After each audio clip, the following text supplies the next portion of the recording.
Hello guys, welcome back to Vipi Text and I'm Peter. I'm Vicky. Welcome to another episode. This is our part 2 of Nile Rodgers documentary. And on part 1 documentary, we did up to the part that Chica, that was the band that Nile Rodgers was in, that was encountering, let's say, a misunderstanding on disco music and rock music. That's all the time that we ended part 1. And this one, our part 2 is the continuation on Nile Rodgers' musical journey, part 2. So stay tuned to the end. This was shared to us by Dan. So let's first thank Dan for another episode of Nile Rodgers. And guys, stay tuned to the end. And don't forget to subscribe. If you're new to the family, welcome so much. Yeah. If you haven't yet watched part 1, you can feel free to check our previous videos and watch it.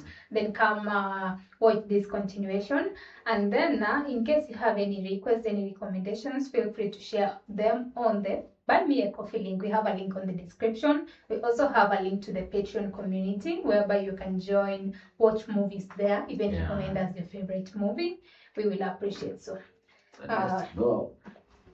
Let's dive in. The very first star I ever worked with was Diana Ross. So as a child, I'm working with one of the biggest stars on the planet. Thank God I did that, and thank God it wasn't. The connections they had with Motown, meeting Diana Ross, could not have come at a better time for Noel and Bernard. The ending of disco was really bad. Even though all that happened, Chic still had a #1 with Good Times. Good times. Everybody has certain Good Time was the song. Yeah, from Chic. certain guidelines that they work by. You know, I mean, in other words, we have a certain formula for doing what we do. However, we absolutely write and produce differently for each one of those. Noel and Bernard were banging out hits, song after song for Diana Ross, reinventing her career again. You and Bernard have been together for a long time, haven't you? About 13 years. As our relationship developed from music.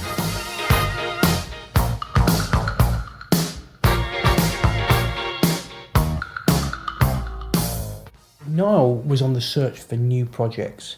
He wanted to work with David Bowie. He wanted something new. He wanted to be able to take that next step. And he had to do it without Bernard. David Bowie is a very open person. He grew up listening to all kinds of genres. Niall was taken away that David was so into all kinds of music. For example, jazz. Being that visionary that David Bowie was, he knew that Niall would help him create a new record. Something that had never been done before. Something that have never been done before. Yeah. Let's see. Working with David Bowie was a lot easier for Niall because David Bowie at the time didn't even have a record label. His career was all over the place. Where when he was working with Diana Ross, he had to go through all kinds of different people and deal with all the politics. It was simple with David Bowie. So he first worked with Diana Ross and then David Bowie. Exactly. Oh wow! I think he's been working with some great. And that's Bowie. What? That's David Bowie. No, that's Nile Rodgers. Because he mentioned that working with David Bowie was quite simple compared to earlier when he worked with Diana Ross. Okay. Yeah, if I'm not sure. Niall was the producer. He hired in different musicians, Tony, keyboard player, but at the time Bernard and Tony weren't reliable enough. They were too into drugs. Niall really needed professionals who were more reliable. Now Tony played on a few of the hits, Bernard actually only one. And despite the sort of tension between Bernard and Niall, David Bowie was very impressed with Bernard's playing. He came in and did it in one take. Bernard was a member of Chic. Yeah. I remember asking him, "Oh, David, I feel a little weird. Did I make this too funky?" Classic David Bowie moment. He says, "No, darling. Is there such a thing?" Dead Dance was a smash hit worldwide. It recreated David Bowie's career. Niall felt really naive about their friendship. He was reaping all the success and taking all the credit. He felt a little bitter and sort of used by David Bowie on the records. He got what he wanted. And Niall just wanted a bit of recognition. The situation did change with David Bowie. David said, "This goes out to Nile Rodgers, the only man who could make me start a song with a chorus."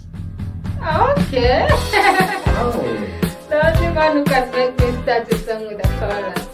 that's Nile and Madonna. Some artists have had their biggest hits when collaborating So he also worked with Madonna. I think we've Yeah, done a few that's songs. Nile and Madonna. Yeah, a few songs from Madonna. with you, like Madonna, you Yeah. know, Material Girl, Like a Virgin. Yeah. You were the master behind a number of her biggest hits. What was that like, you know, in retrospect, what was that like?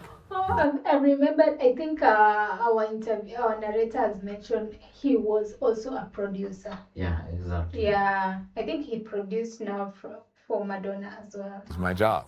After the success with David Bowie, Niall was working with everyone. Paul Simon, INXS, Hall & Oates, Southside Johnny, and Duran Duran. And after hearing about Madonna from a friend, Remember, when I worked with Madonna, this was at the beginning of her career. Madonna was an opening act for Jenny Burton.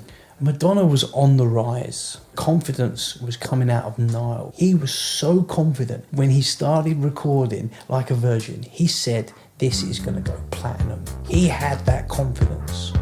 Yeah. Niall and Madonna were hanging out like two brothers and sisters. They were going to the clubs, but at the same time, they did party hard, but they worked hard. Niall has great people skills. He really knew how to work with people. And he even said that, you know, Madonna used to be a very nasty piece of work in the studio, just yelling at people, gaslighting them, shouting at them to kind of get her own way. But Niall had a way of working with her. Niall, do you think I'm sexy? And I went, Madonna, what kind of question is that? Of course, you're like one of the sexiest women I ever met. Well, then why don't you wanna? So that's what. So then, how it and happened. then what did you say? I said, because I'm your producer. And she said, well, I didn't stop any of the other ones. What? Like, why didn't you wanna maybe hit on me? Yeah. Like, wow, that's. He always had her way with people, and she knew how to win. She promoted her album, and it went straight to #1. She was a star. Madonna then became the queen of pop. Oh, wow. Live Aid at After 1985. success working with Madonna, Niall was asked to work on the Live Aid record in 1985, We Are the World. Live Aid was a revolution, and for Niall, 1985 was a year Niall really started self-reflecting. He started to question himself. He wanted to know who he was. And at the time, Niall was working on more projects than he could actually handle. He was working very hard. He was partying everyone. He was drinking. He was doing drugs. He had women, but it was the cocaine. His addiction to cocaine that really started to catch up with him. And as the great song says, Niall was really running on empty. He had so much success. The 80s were incredible for Nile Rodgers. He was working with everybody. You know, he started living that luxurious lifestyle. He could buy a car. He had a nice apartment. He was getting everything he wanted. Money was never an issue at the time, but he said, just like a spoilt child, I spiraled out of control. Throughout the 80s, he drove deeper and deeper into drug addiction. And Niall said, was the cocaine industry out of control, or was it just me? Or it was just me.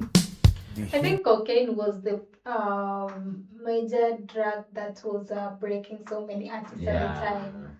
Artists from 70s, 80s, even 90s, most of them, after fame, after money, you hear like most of their careers, addiction was the problem. And cocaine.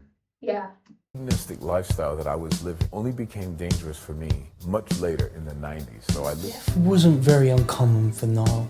came up through a really rough background. He witnessed a lot of deaths. He saw a lot of homicides during his time. During the 80s, it was a real tough time. His friends around him started dropping off like flies. And then after 6 months of the passing of Stevie Ray Vaughan, Nile was really drunk. He was so drunk he couldn't even stand up and ended up vomiting in his own mouth. He was found on the floor with no pulse. Nile was laying in the hospital bed and doctors were ready to call the day. The doctor said, his heart is starting to beat again, all by itself. Nile was given another lifeline, another chance, humbled and felt ashamed. Death really had visited Nile on many different occasions. It just wasn't his time. What? That's bad. In the early 90s, partying had become more important to Nile than actual music. He cared more about who he was hanging around with, and he was hanging around with the wrong crowds. And the amount of money that Nile was spending, he was spending so much money at the time. Actually, this took such a huge toll on his bank account. He was spending thousands on cocaine. And he did it all just for people just to like him. He wanted to be liked. What frightened me was one day at Madonna's birthday party in 1994 in Miami Beach. I went to her house, and I don't remember, people told me this story, but I was the last person to leave. Madonna, who was a great friend and the biggest artist I ever worked with, was begging me, "No, please leave, there's no one here." People carried me to my hotel room, and after they carried me, I let them leave, and I went out to party even more. What? I suffered from cocaine psychosis. We would hear voices, and that was the first time that ever happened to me. And actually one day he read that Keith Richards would sober out, and he said to himself, "Are you kidding me? If he can do it, I can do it." So then Nile checked himself into rehab. After 8 months in recovery, funny enough, it was Keith Richards who first spoke to Nile when he came out. The man that actually... That's impressive. The fact that he just realized that himself and inspired by Keith Richards, and then he just went to the rehab and he sobered up. Wow. Inspired Nile to go into rehab, had called him straight away after he came out. Keith himself, but actually Keith was calling him up because he was trying to get a score, obviously clearly failing to keep his own habit. Nile was determined to stay sober. He was seeing friends on a weekly basis overdose and die from drugs and alcohol abuse. And to the rescue came a longtime friend, his musical partner, his co-worker, co-founder of the Chic organization, Bernard Edwards. And he came back. Bernard Edwards helped Nile get back on the stage again. He was giving him the confidence to perform again. And even nights when Nile was drugged up completely, embarrassing himself on stage, playing poorly, that he never realized how bad he was playing. He finally kicked his drug habits, was back on stage, and he did shout, "I belong here," because he does. What frightened me was one day at Madonna's birthday party in 1994. I think he repeated that. I went to her house, and I don't remember, people told me this story, but I was the last person to leave. Madonna, who was a great friend and the biggest artist I ever worked with, was begging me, "No, please leave, there's no one here." People carried me to my hotel room, and after they carried me, I let them leave, and I went out to party even more. And I suffered from cocaine psychosis. We could hear voices, and that was the first time that ever happened to me. T Super Producers 96. Nile Rodgers. It was 1996. Chic were back. Nile and Bernard were back together. They were touring. They were touring all over the world. Times had changed, and Nile had changed. Chic were huge again. They even had guest performances such as Slash, and that was during a performance in Tokyo. Everything changed from Tokyo, 1996 in Japan. Oh wow. So from the 70s and now back again together in the 90s. 96. Wow. That's... In Tokyo? Yeah.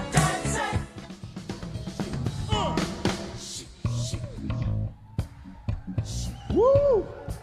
Now, this is my partner. He's not only my partner in music, but he's my partner in life. If it wasn't for him, I would not be here in Tokyo tonight. On funky bass, Bernard Edwards. Oh. Let's get something to this man here. Now, the young man over there. You gotta break down, he can't talk tonight. Yeah, I'm a little sick tonight. Oh. I got the Tokyo flu. Tokyo flu. Still here. This is my dearest friend in the world. Been together since we were about 17 years old. And we're well into our 40s now. So we've been together a long time and I love him dearly. Bernard was on stage. He had pneumonia. He was standing, he was playing, he was smiling, he was doing his thing. It was during the cover of David Bowie's Let's Dance. The bass just suddenly cut out. And Niall said, "Wow, that's genius. Why didn't I think of that before?" Niall looked over to Bernard thinking to give him a little wink to say, "That's great." He couldn't see him. He was looking around to see if he could find him, but Bernard was passed out on the floor. Bernard couldn't stand anymore, so he did the rest of the show sitting down. After the show, Bernard was exhausted. The live performance was 3 hours, a 3-hour marathon. When back in the hotel, Bernard refused anything to eat. He just wanted to go to sleep, but it was that night. He went to sleep for the final time. Japan is a known place for earthquakes. They have thousands of earthquakes every year, and Niall was asleep one night. It was around 1:30 in the morning, and Niall felt it was like an earthquake, he said. He was waking up from a bad dream. So Niall got up the next morning, banging on Bernard's door. Niall woke up the next morning, banging on Bernard Edwards' door. He's saying, "Come on, man, you're late.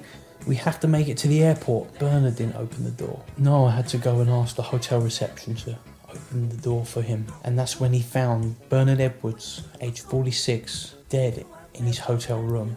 What? 46 years. Yeah. Oh no. That was so bad. Like, Dead in his hotel room. yeah. Oh no. Now, I know that most of you people, when you see a show like this, it probably looks very simple and very easy, but believe it or not, it was very difficult. It took a long time. It took a whole year of planning, and I'll tell you, the crew was massive and they were fantastic. And I just want to say from the bottom of my heart, I want to thank all of the technical people, all of the musicians, all of the crew, the interpreters, everybody who dealt with us, because I know it was difficult. But most of all, I want to thank from the bottom of my heart my partner, Bernard Edwards, because as I said earlier, if it wasn't for him, I wouldn't have been here. He really helped me. He gave me all the inspiration. Right from the first moment I met him. He actually even taught me how to play guitar with the style that I play, because I was a jazz guitarist, and Bernard showed me this whole new funky style. Wow. And I just want to say thank you, Bernard. Thank you, everybody who helped put this show on. And I want to dedicate this show to Bernard Edwards. Thank you very much for a good life and good music and good friendship. After the death of Bernard Edwards, Niall carried on working with all kinds of artists. Steve Vai, Bob Dylan, Britney Spears, Elton John, Josh Stone. Niall really stepped up. He had to continue the Chic legacy in memory of Bernard Edwards. Flying back into New York on September 10th, 2001, Niall quoted that the pilot said, "That's some storm we got out there, folks. It looks like we've just made it." After 9/11, calls really rang out over New York that we are family. We are a team. We have to stick together. So Niall received a call from Tommy Boy Records, and they wanted to fund a project for We Are Family, 200 celebrities all together singing the song For America. See, Niall had contacts. He'd been working with musicians for years. He even contacted musicians from his own Sesame Street days. And this is when the We Are Family Foundation was formed. It wasn't actually... Is it the song that we did from We Are Family? We Are Family. I don't know what America. Yeah, from the All Stars. Yeah, I think it's the song. Until this moment that Niall really understood the meaning behind We Are Family. He was sober. His life was really coming together. Niall says that yesterday's history, tomorrow's a mystery, today's a gift, that's why we call it the present. Niall was back, working in the music industry. he was back on top. He was actually flying out to Rome. He got a call from his doctor. "No, we need to talk right now. Please come right away to discuss this aggressive form of cancer growing." Nile, like the true performer he is, didn't want to cancel the show. And Rome, of course, was a great show.